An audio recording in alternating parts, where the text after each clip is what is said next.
In the labyrinthine streets of early 20th century New York, a young man named Charles Luciano, though everyone called him Lucky, harbored dreams far grander than his humble tenement could contain.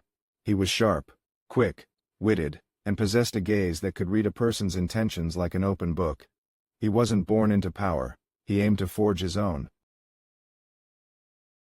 His childhood was a blur of odd jobs and street smarts, learning the brutal rhythm of survival in a city that never slept. He saw opportunities where others saw dead ends, a knack that would define his notorious future.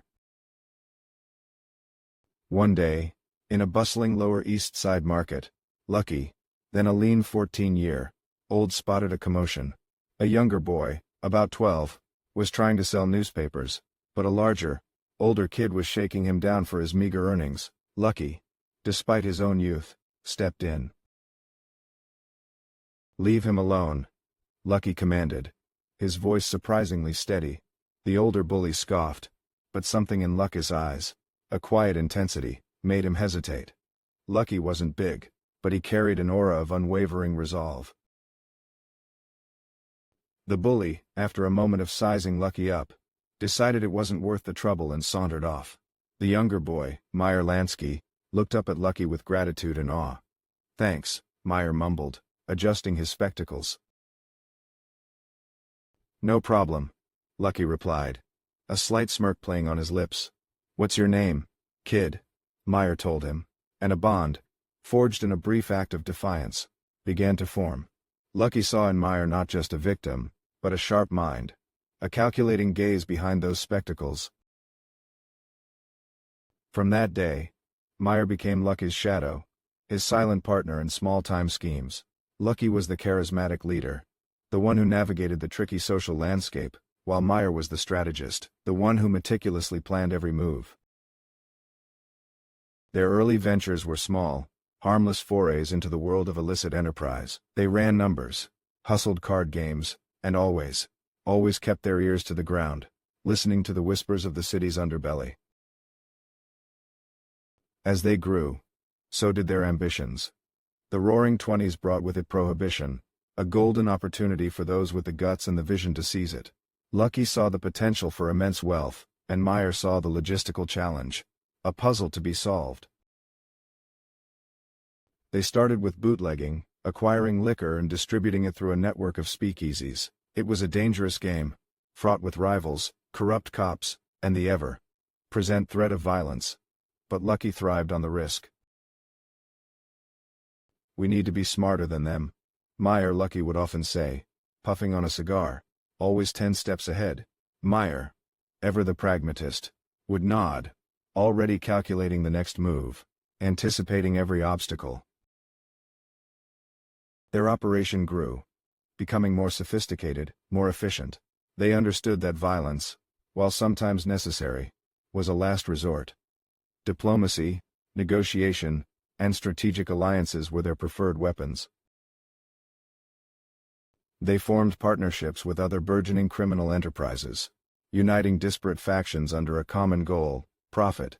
Lucky had a unique talent for bringing people together, for making them see the bigger picture.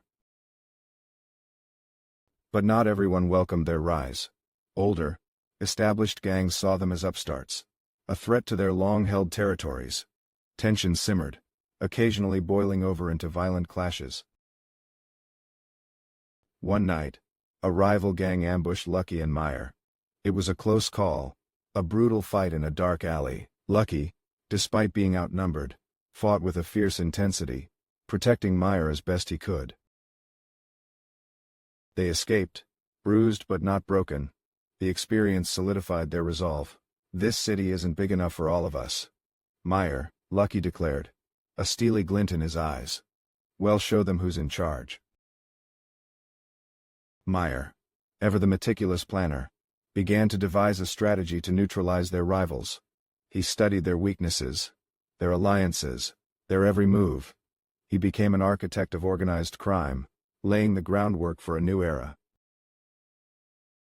Lucky, with his undeniable charisma and strategic mind, began to consolidate power. He spoke of a commission, a governing body that would bring order to the chaotic underworld, a way to prevent costly and destructive gang wars. It was a revolutionary idea, one that many initially scoffed at. But Lucky, with Meyer's quiet influence, painstakingly convinced the most powerful figures in the underworld that cooperation, not constant warfare, was the path to greater prosperity.